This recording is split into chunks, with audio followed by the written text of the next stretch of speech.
Me levanto en la madrugada, en la tierra que dejó el abuelo, pero alguien con armamento me las quiere quitar. Cultivo flores para sus adornos y les entrego el alimento. Me devuelven ríos de muertos que en la noche me hacen llorar, desplazado hacia la ciudad. Bueno, para empezar quisiera que nos hablara un poco de quién es usted, a qué se dedica y por qué lo hace. Soy jurista, actualmente me desempeño como asesor en el organismo judicial y estoy en el campo de la resolución alternativa de conflictos. El organismo judicial, como producto de los acuerdos de paz, adoptó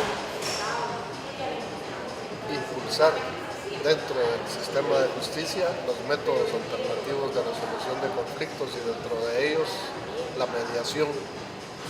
En ese campo es en el que me desarrollo actualmente y además en la docencia universitaria, la investigación académica independiente como investigador y una de las tareas históricas, defensor de derechos humanos. Eso es, digamos, el campo en el que actualmente me desempeño.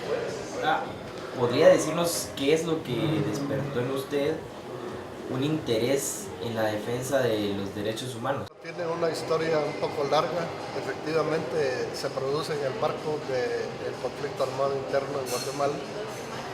Me remonto a los años 70. En esa época yo estaba por salir de la Facultad de Derecho de la Universidad de San Carlos y me nombraron asesor jurídico de la Asociación de Estudiantes Universitarios. Ahí hubo varios hechos. Por ejemplo, me tocó defender a distintos opositores políticos que eran blanco de la represión del Estado.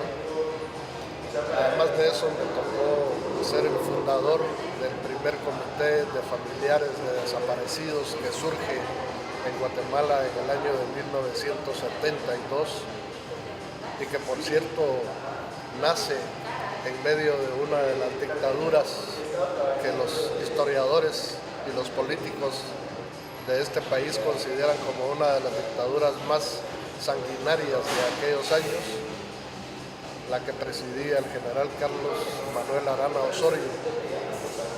En esa situación me corresponde fundar el Comité de Familiares de Desaparecidos porque la práctica de la desaparición forzada e involuntaria de personas se instala precisamente en el marco del conflicto armado interno y sobre todo con la implementación de la doctrina de la seguridad nacional, que es de donde surge de forma especial el proyecto contrainsurgente que se impulsa en Guatemala.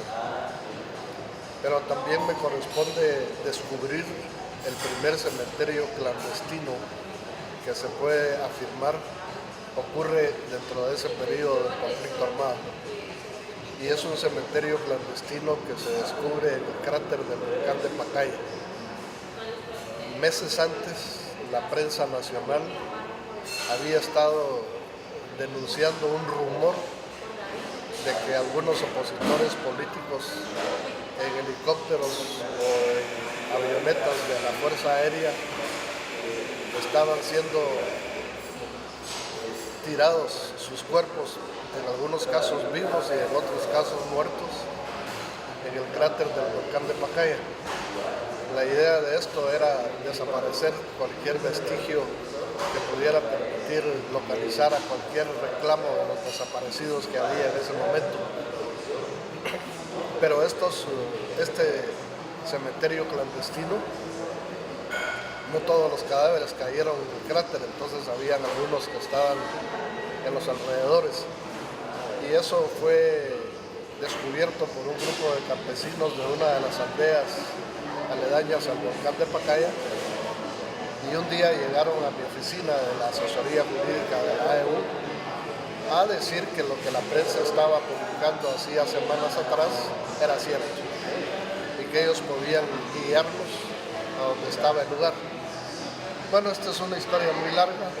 Lo cierto es que finalmente, después de 2 intentos, logramos llegar hasta la cima de uno de los cráteres del volcán de Pacaya y efectivamente descubrimos ese cementerio clandestino con varios cadáveres, varias osamentas, y esto desató una polémica muy fuerte entre el gobierno de la época, sobre todo el ejército, y la universidad, en el caso particular de la Asociación de Estudiantes Universitarios, porque nos acusaron que nosotros estábamos desprestigiando al ejército y que yo era un reconocido guerrillero que lo que quería era dañar la imagen del ejército.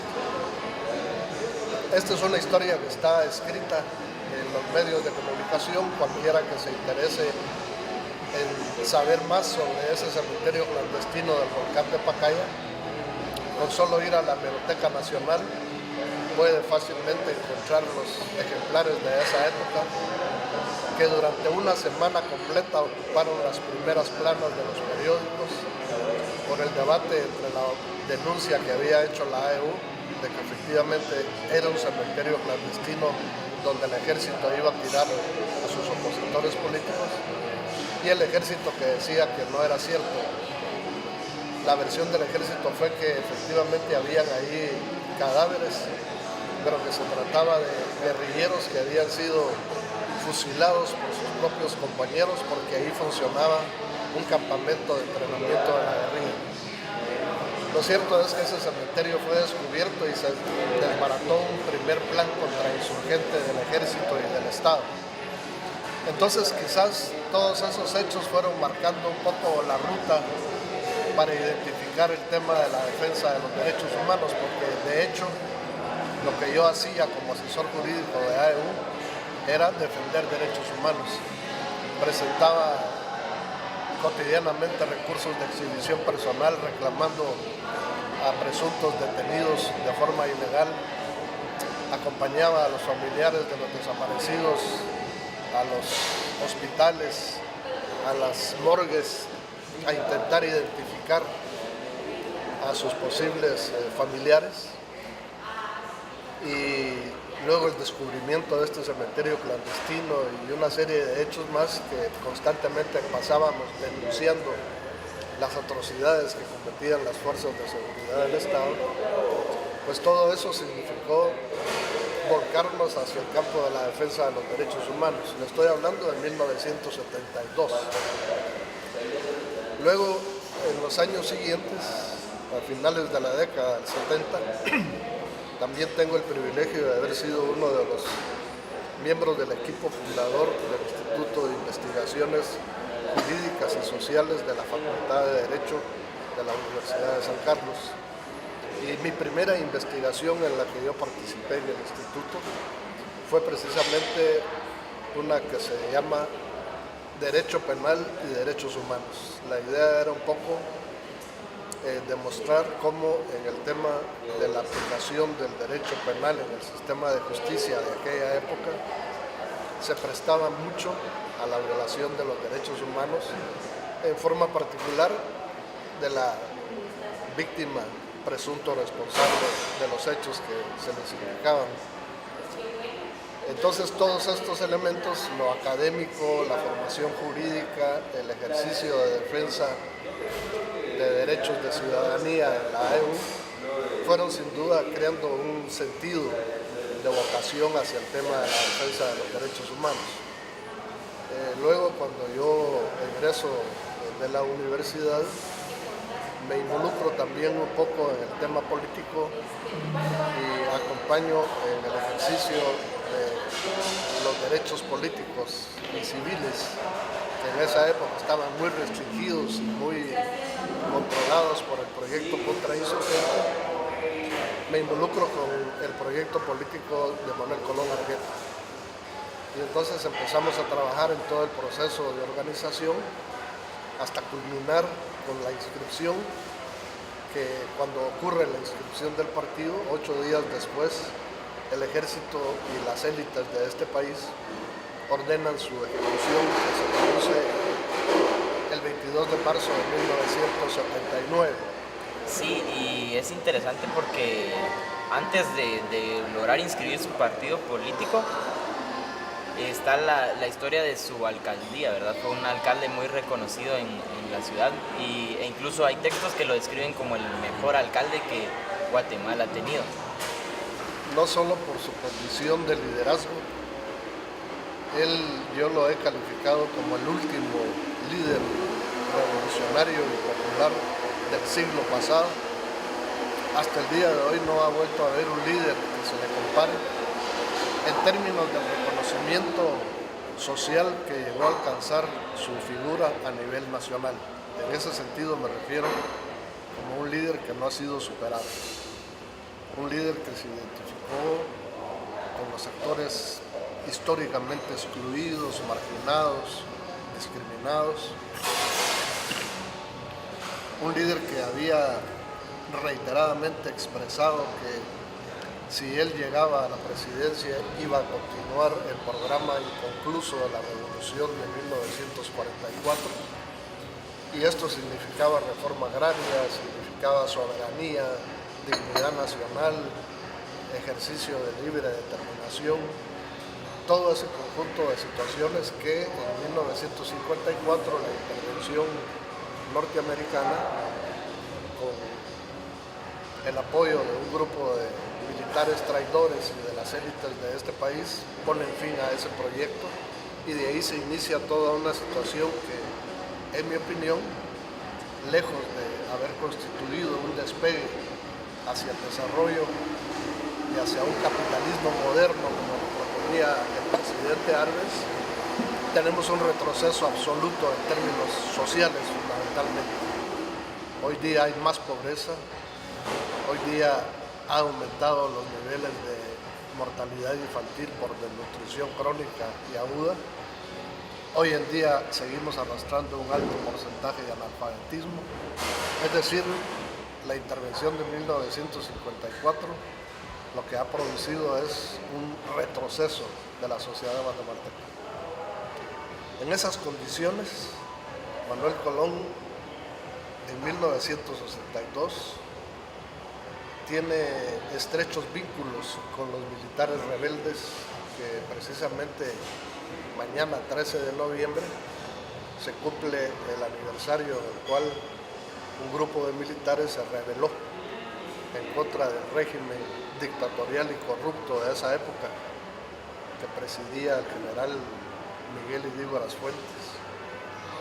Y este grupo de militares que se rebela el 13 de noviembre de 1960, a los 2 años siguientes fundan el primer movimiento armado que se conoce como el Movimiento Revolucionario 13 de Noviembre, MR13. Manuel Colón, como uno de los jóvenes civiles de aquella época, tiene relación con estos jóvenes oficiales del ejército, y entonces empiezan a construir la idea de optar por la lucha de la vía armada para la conquista del poder político. En ese proceso, Manuel Colón Argueta se desliga de quienes asumen que la única vía que hay es la vía armada, y entonces él decide quedarse con el criterio de seguir luchando dentro de la vía institucional, la vía no violenta, es decir, dentro del marco del sistema. Justamente el único vehículo que existe hasta el día de hoy para poder acceder al poder son los partidos políticos. Entonces él lo que hace es eso, ver cómo construye un partido político para disputar el poder.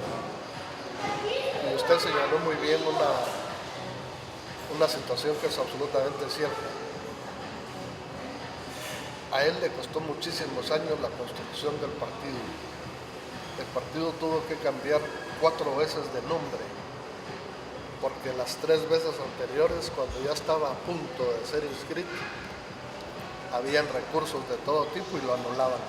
Entonces tenía que volver a empezar de cero, y la ley de aquel momento, la ley electoral, establecía que no se podía volver a reiniciar trámites de otro partido con el mismo nombre anterior. No sabía qué cambiar. Pero él jugó muy bien con todas las siglas, porque las primeras siglas fueron URD, que significaba Unidad Revolucionaria Democrática. En el segundo intento, entonces él solo le antepone la F y a FURD. Entonces se llamaba Frente Unido de la Revolución Democrática. Inicia todo el proceso otra vez de cero. Cuando ya está a punto de inscribirlo, otra vez una lluvia de recursos de gente que estaba pagada para hacer ese tipo de cosas e impedir una especie de muro de contención que no dejaran que él fuera a pasar por la vía legal, ¿verdad? Entonces otra vez se lo votan. Entonces, en un tercer intento, él viene y le quita la D y solo deja las primeras tres, FUR, Frente de Unidad Revolucionaria. Entonces, en esa tercera ocasión, vuelven a votarle la inscripción y es hasta el año 78, más o menos, que se inician las gestiones para una cuarta intención y se cambian el orden de las palabras y se denomina Frente Unido de la Revolución, FUR, que es finalmente las tres siglas con las cuales él queda inscrito en marzo del 79 y a los 8 días lo ejecutan. No era la primera vez, siendo él candidato a alcalde. Estamos hablando, él fue alcalde del 70 al 74. Estamos hablando probablemente del 68 o 69, siendo él candidato. Le hacen un primer atentado armado en la zona 12, saliendo él de la Universidad de San Carlos porque era catedrático de la universidad también. Lo emboscan en la octava calle, una avenida de esas de la zona 12. Él sale herido, uno de sus custodios también salen heridos y bueno, supera eso porque lo atienden inmediatamente los bomberos, que hay un cuerpo de bomberos ahí cerca y se salva. En marzo del 79 lo logran ejecutar cuando previamente eliminan a su carro custodio que iba atrás de él. Primero los eliminan a ellos y unas 8 cuadras después logran darle alcance y lo emboscan, lo asesinan de una forma cruel en la quinta calle, quinta avenida o algo así de la zona media. Yo no tengo ninguna duda que ha sido además el mejor alcalde de la ciudad, como usted lo mencionó, que le dio en algún texto. Yo mismo en mis textos lo he planteado así. Las razones. Él hizo una obra gris, invisible. ¿Invisible en qué sentido? Hasta el momento en que él asumió la alcaldía, la ciudad de Guatemala era una ciudad que no tenía condiciones de una calidad de vida saludable. ¿A qué me refiero? No habían drenajes en la ciudad, ni habían colectores. Entonces él decide construir los grandes colectores que recogen todas las aguas negras de la ciudad y las conducen hacia los corrientes fluviales donde deben de conducirse. Son colectores que están 80, 100 metros debajo de la ciudad, gigantescos, que reciben todo y que lo canalizan. Esa fue una obra invisible que él hizo para el saneamiento de la ciudad. En esas condiciones se planteó. Además de eso, él es el autor de la idea del anillo periférico inconcluso. Ese anillo está en el tramo que él lo inauguró, es decir, del anillo del puente del Incienso, zona 1, hacia la entrada de la universidad, zona 12, una media luna. No se concluyó el resto. Una visión de ciudad moderna en términos de resolver los problemas del transporte, de la movilización de la gente, fundamentalmente porque él fue una persona que tenía una concepción social muy clara de lo que debería de hacerse para no solo atender los problemas de la población, sino que resolver sus problemas urgentes y sus necesidades elementales: trabajo, vestido, alimentación, vivienda, etc. Y luego de eso él crea los dispensarios municipales para acceder de forma gratuita a servicios de salud en las zonas más deprimidas de la ciudad. Ahí funcionan clínicas médicas, odontológicas, farmacias, guarderías infantiles. Él crea las escuelas de arte, inaugura la primera escuela de pintura y de música en el Cerrito del Carmen, que hasta el día de hoy se mantiene esa escuela. Y no solo ve en términos visionarios lo que debe ser una ciudad para que la gente viva en condiciones dignas, sino que debe tener todos sus servicios, el tema del agua, el saneamiento ambiental y todo ese tipo de cosas, fueron parte de su proyecto. Nunca pasó por su mente que él debería de romper con el principio democrático de la alternabilidad en el ejercicio del poder. Nunca se le ocurrió reelegirse, por ejemplo, a la alcaldía, que perfectamente podía haberlo hecho, porque fue un hombre que a partir de tener el ejercicio como alcalde ganó el reconocimiento social no solo de la ciudad, sino que de ahí empezó a generarse a nivel nacional, ¿verdad? Y hablo no solo de la gente que acompañó, sino que de las movilizaciones que hubo en el interior del país de forma simbólica, ¿verdad? Porque no podían venir, digamos. Pero hechos como estos, la mayoría de colegios privados del centro de la ciudad y de donde estaba establecido el recorrido del sepelio, se volcaron, salieron de sus centros de estudio para incorporarse a acompañar el sepelio. Y de todos los sectores sociales, por supuesto, ¿verdad? Entonces fue muy significativo y se pensó que incluso podía ser una situación que generara un proceso de insurrección por el tipo de personaje que había sido asesinado.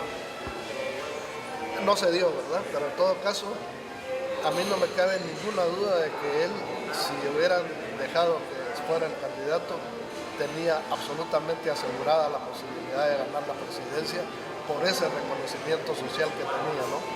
Por esa calidad de líder a la que se convirtió, que vuelvo y repito, nadie en términos de la clase política guatemalteca ha vuelto a igualar, mucho menos a superar. Y en términos de su ejercicio como alcalde, menos.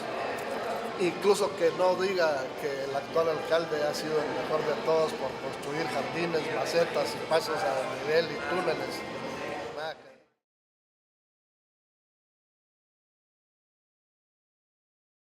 Bueno, me costó mucho definirlo después de haber seleccionado en un primer momento algunos otros titulares. Escogí ese por una sencilla razón. Me pareció que estaba más vinculado a mi propia experiencia de vida, en términos de que efectivamente, como usted pudo haberse dado cuenta en la lectura del libro, pues es una relatoría desde mis primeros años de niñez con experiencias muy directas en términos de la contrarrevolución y sus efectos, el exilio que me toca a temprana edad, hacerlo con mis padres como resultado de esa intervención que es muy concluso el proceso, las vivencias de toda esa situación del exilio, luego el retorno, mi vinculación al movimiento estudiantil, mi participación en las luchas de marzo y abril de 1962, que fue otro momento histórico de este país, en el que los estudiantes, y en esos estaba yo como dirigente, encabezamos una lucha popular preinsurreccional en contra de este personaje que mencionaba yo, el general Miguel Hidalgo de las Fuentes. Luego mi paso por la universidad con todo este tipo de situaciones, pues es una especie de línea histórica en el tiempo que va un poco marcando algunos de los hechos en los que tuve el privilegio de haber tenido posibilidad de participar, y por eso la vivencia de poderla trasladar, otro privilegio más, tener la oportunidad de hacerlo para trasladarlo a las nuevas generaciones. Entonces, tanto como el proceso del 54 fue interrumpido, que fue una situación inconclusa, todo este proceso de vivencia que me ha correspondido hacer, para mí en lo personal, continúa siendo una lucha que no termina, porque no se ha llegado a lo que esperábamos que pudiera ser esta sociedad. Quizá por eso, en ese tipo de lógica, esté definido finalmente ese nombre de la lucha que no termina, porque tal como lo afirmaba al principio, lo que pasó en aquel momento histórico en el país ha significado un retroceso, y por eso mismo entonces es algo que quienes hemos estado comprometidos en la posibilidad de ver cómo se logra un proceso de cambio en este país, nos parece que las cosas no han concluido, y por eso el nombre de que es una lucha que todavía no termina. Sí, es muy interesante eso, y es importante lo que usted decía, seguir luchando por los derechos de los más débiles, que es la mayoría en este país. Pero quisiera que usted nos compartiera por qué seguirse dedicando a esto. ¿Usted por qué cree que es importante seguir rescatando la memoria histórica, seguir en este movimiento de cambiar el concepto que las generaciones actuales tienen del pasado, de la historia que ocurrió aquí? ¿Por qué cree que es importante? La respuesta primero en términos de aclarar esto de que qué propósito tiene seguir en la defensa o la posibilidad de cambios y de hacer conciencia en las nuevas generaciones. Más que un propósito, yo lo interpreto como un ejercicio de derechos y de libertades. Este país tiene una historia muy reciente en términos de dictaduras militares, en términos de intolerancia racial, intolerancia política, intolerancia ideológica, intolerancia religiosa, intolerancias de todo tipo, que el propio sistema ha creado y ha sembrado dentro de su sociedad para mantener una especie de polarización social, porque a ningún sistema le conviene mucho tener una sociedad hegemónica, unida, que esté bajo los mismos propósitos. Mejor si todos estamos despergados, cada uno peleando por sus espacios y por sus islas y no por el conjunto. Entonces es una historia que además está muy ligada a conceptos de aplicación represiva, y que la misma situación de aplicar represión implica negación de derechos y de libertades. Entonces esa historia está muy ligada a la restricción de ejercicio de derechos, no digamos de libertades.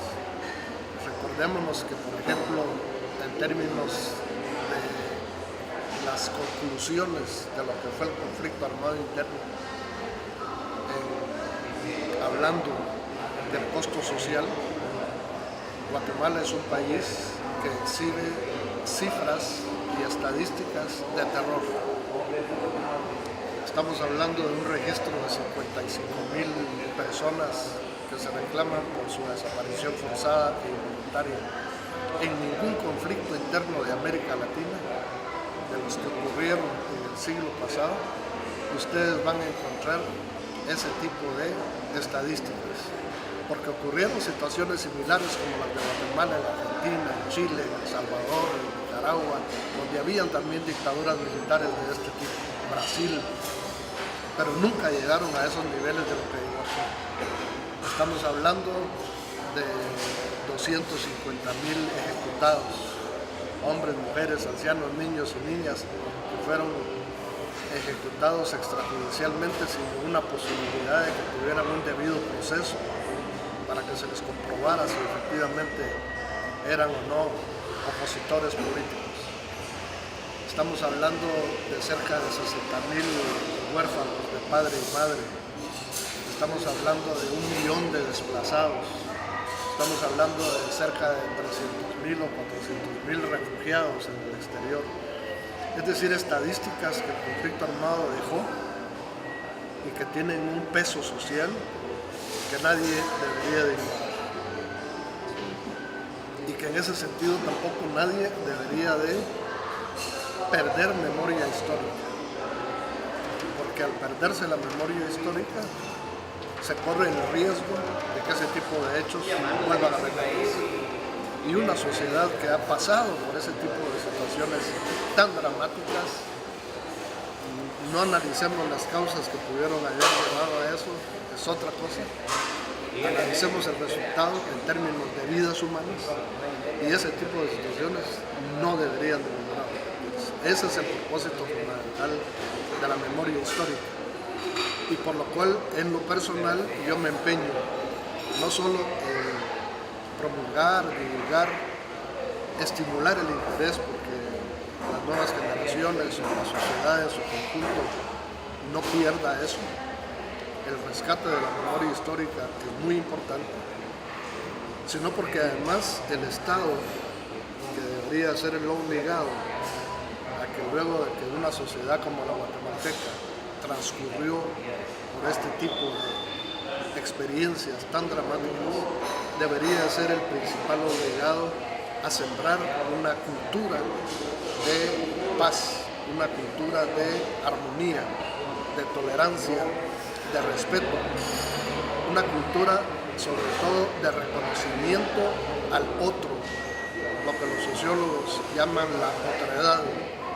Reconocer que la otra persona tiene las mismas condiciones de dignidad como ser humano y que ninguna institución, ninguna persona, ningún grupo de personas tiene el derecho de abusar o de desconocer la dignidad de los otros o de las otras personas. Y ya para nadie es un secreto, nadie puede ignorar que Guatemala es una sociedad multiétnica, pluricultural, y que históricamente su construcción social ha estado muy sustentada en columnas de discriminación, de racismo. Su estructura social sabemos que es una estructura patriarcal, machista, con muchos signos de misoginia incluso, que van creando condiciones para que se estimule la cultura de confrontación, la cultura de violencia y consecuentemente la desintegración. Uno de los hechos más dramáticos que produce el conflicto armado interno es que desgarra el tejido social. Imagínense ustedes, por ejemplo, pensemos en un petate de esos que comúnmente ve uno, que están estrechamente amarrados, ¿verdad? Es muy consistente ese amarre que se hace en los petates. Pero si uno le pasa un rastrillo o un tenedor, queda con un daño imposible de volver a dejarlo como era originalmente. Así le ocurrió a la sociedad guatemalteca. Hubo un desgarre de su tejido social. Bueno, las masacres, el genocidio, todas esas son situaciones que pesan sobre la sociedad. Y que una sociedad, para que eso no vuelva a repetirse, tiene que conocer su pasado. Y eso es memoria histórica. Y hablar de memoria histórica, hablar de personajes como estos de los que hemos hablado en uno u en otro sentido, es rescatar la memoria histórica. Y eso las nuevas generaciones deben conocerlo. Yo, por ejemplo, uso un elemento que no sé si esa idea la planteé aquella vez que estuve con ustedes. Pero en muchos grupos de estudiantes yo les digo cuando hablo del tema de la memoria histórica, miren, esto es como cuando uno en su familia nuclear, cuando empieza a tener uso de razón, uno lo primero que hace es empezar a establecer cuáles son sus vínculos familiares. Bueno, empezando por sus padres, sus hermanos, si los tiene, tíos, primos, primas, es lo mínimo. Uno quiere saber de dónde viene. Socialmente, hablando del conjunto de la sociedad, es una situación similar. Uno quiere saber qué es esta sociedad a la cual yo pertenezco. ¿Por qué lo que está ocurriendo hoy tiene o no una explicación de ser? Y solo la puede uno comprender mejor si comprende el pasado, si conoce más bien el pasado. Comprenderlo a veces es un poco más difícil porque por lo menos lo conoce. Con solo conocerlo eso da mayores elementos para entender mejor lo que está pasando. Y esto vuelve otra vez a la afirmación que yo les hacía, porque a mi edad, con la vivencia de vida, yo puedo afirmar que Guatemala como país tiene un retroceso. Elementos muy concretos, porque tampoco me gusta hablar solo en términos retóricos.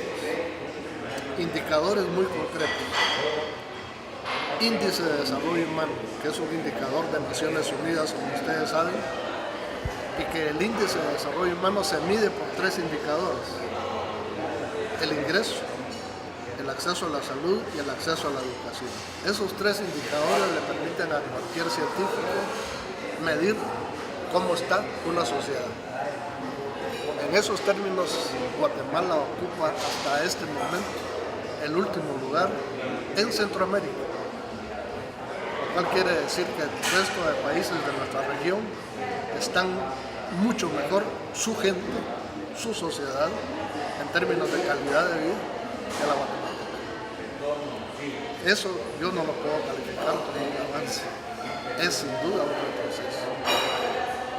La mortalidad infantil en términos de la nutrición, ustedes saben que los indicadores oficiales de CEGEPLAN o del INE nos hablan que más del 50% de los niños y niñas menores de 5 años en este país padecen de nutrición aguda, y la mortalidad infantil que se arrastra es por la desnutrición. ¿Y qué es desnutrición? Se están muriendo de hambre, no es otra cosa. ¿Eso es un avance o es un retroceso? Y en esos términos Guatemala ocupa el 3er lugar en América Latina, después de Haití y después de no sé qué otro paísito de esos deprimidos. Entonces uno dice, esto no puede ser. No puede ser que las élites que han mantenido el ejercicio del poder público de este país sigan manteniendo a su gente en estas condiciones. No digamos hablar en términos de vivienda, tenemos un déficit de más de 1.800.000 viviendas.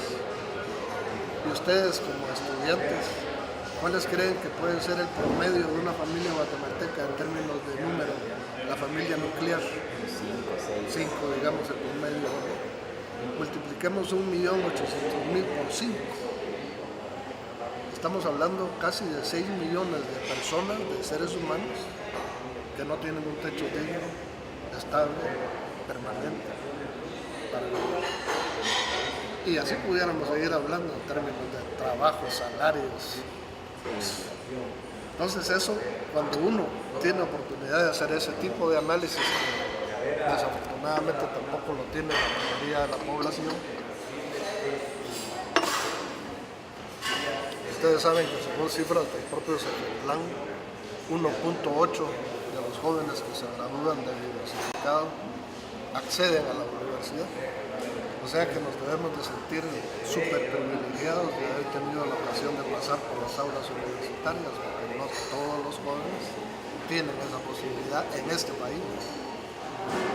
En esas condiciones, entonces, ¿cómo no va a estar uno empeñado en ver qué puede hacer para que esas condiciones sociales y económicas y culturales cambien en este país? Porque no puede seguirse, al menos en mi opinión, pensando en que podemos alcanzar medios superiores niveles de desarrollo y de calidad de vida de la sociedad si mantenemos ese tipo de condiciones. ¿Y por qué me parece que se mantienen ese tipo de condiciones? Porque las élites quieren ese tipo de sistema, les conviene.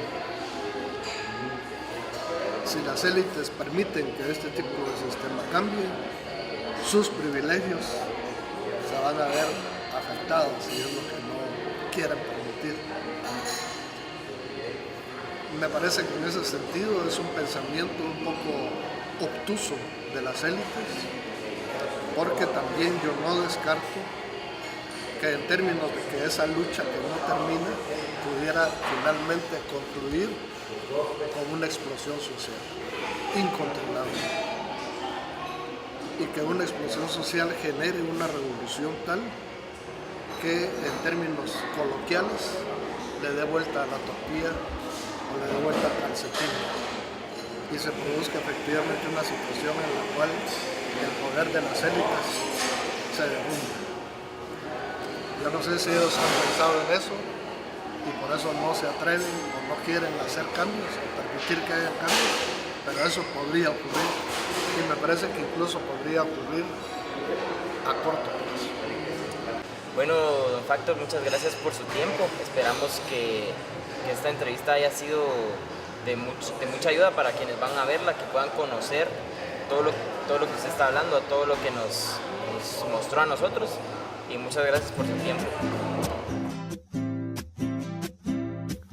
Me levanto en la madrugada, en la tierra que dejó el abuelo, pero alguien con armamento me las quiere quitar. Cultivo flores para sus adornos y les entrego el alimento. Me devuelven ríos de muertos que en la noche me hacen llorar. Desplazado hacia la ciudad,